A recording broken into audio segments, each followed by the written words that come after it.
The village of Adunkrum woke before the sun fully rose, as it always did. The sound of pestles pounding fufu echoed through the cool morning air, mingling with the cries of traders and the restless movement of goats wandering too close to kitchen fires. Smoke curled lazily into the sky, carrying the scent of charcoal and boiled cassava. Life here was predictable. And in a place where everyone knew everyone, nothing stayed hidden, except the things people refused to see. At the far edge of the village stood a small clay house that leaned slightly, as though it had grown tired of standing. Its walls were cracked, its roof patched unevenly with dried palm leaves, and its door creaked even when untouched. That was where Amma Serwa lived. She stepped out just as the first light brushed the horizon, her movements quiet, almost as if she did not wish to disturb the world around her. Her cloth was faded, worn thin from years of use. Her feet were bare, accustomed to the rough earth. She paused for a moment, looking toward the heart of the village where laughter had already begun to rise. Then she turned in the opposite direction. Amma had learned long ago that it was easier not to be seen. At the well, a group of girls had already gathered. Their voices were loud, their laughter easy, their confidence unshaken. They spoke of the prince, of his journey, of his search for a bride, of the life that could change in a single moment. "I heard he prefers light skin," one said, adjusting the beads around her neck. "No, no," another replied quickly. "He wants someone bold. Someone who can speak like royalty." They burst into laughter. Then one of them noticed Amma approaching from a distance. "Look," she said, nudging the others. "The silent one is coming." The laughter shifted, sharper now, edged with mockery. Amma slowed her steps but did not stop. "I only need water," she said softly when she reached them. "From here?" the tallest girl scoffed.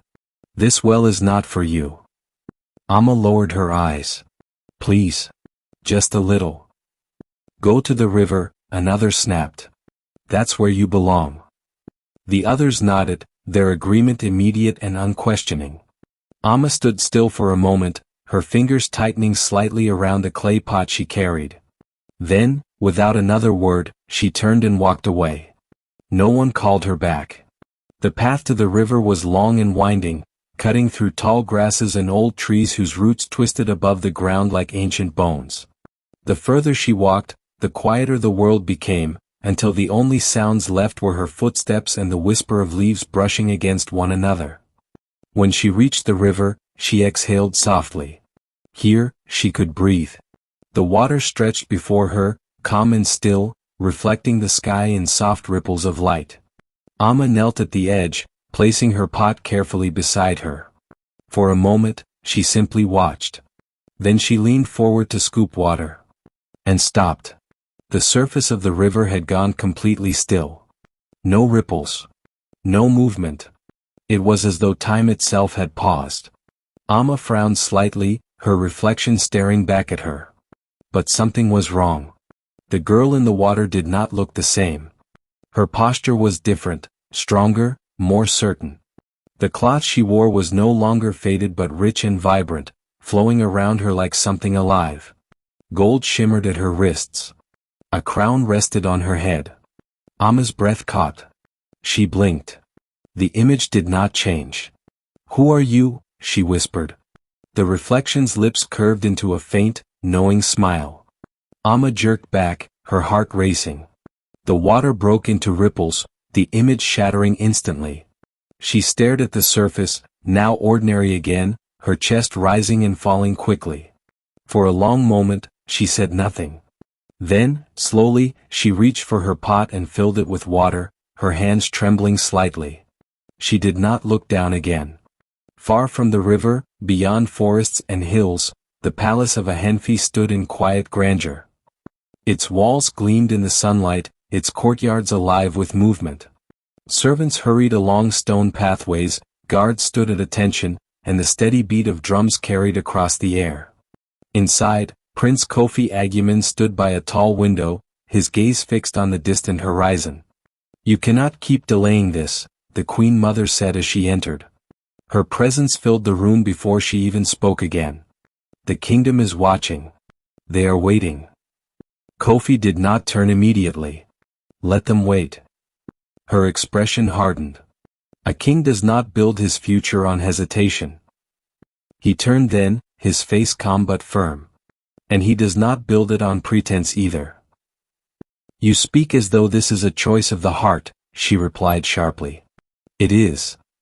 It is not, she countered. It is a matter of stability, of alliances, of legacy. Kofi stepped closer, his voice steady. What kind of legacy is built without truth? Silence stretched between them. For a moment, the Queen Mother said nothing. Then she exhaled slowly, as though releasing something she had been holding for a long time. Then go, she said. Kofi frowned slightly. Go. Leave this place, she continued. See the land you will rule. See the people who will call you king. Her eyes held his.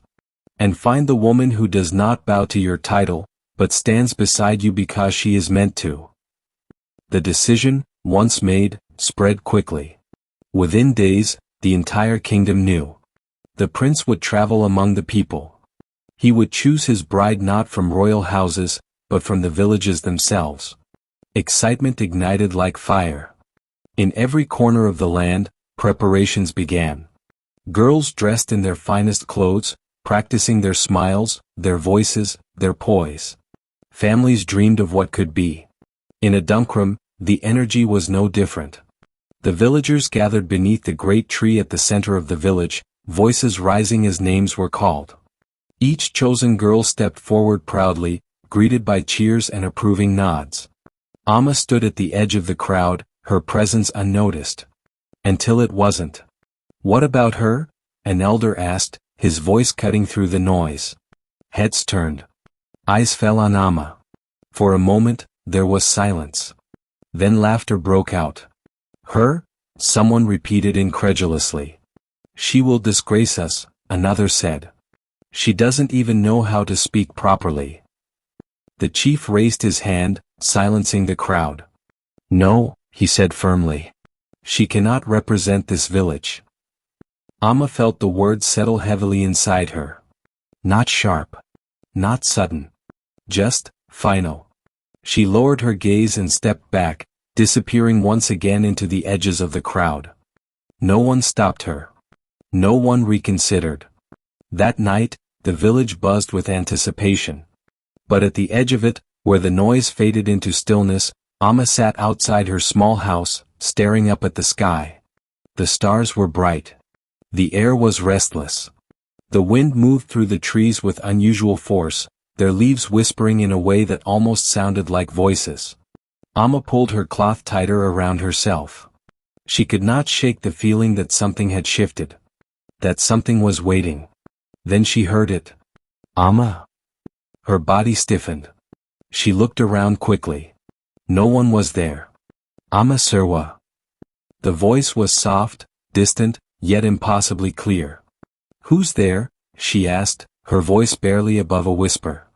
The wind circled her, lifting the edges of her cloth, brushing against her skin like unseen hands. You are not what they believe, the voice said.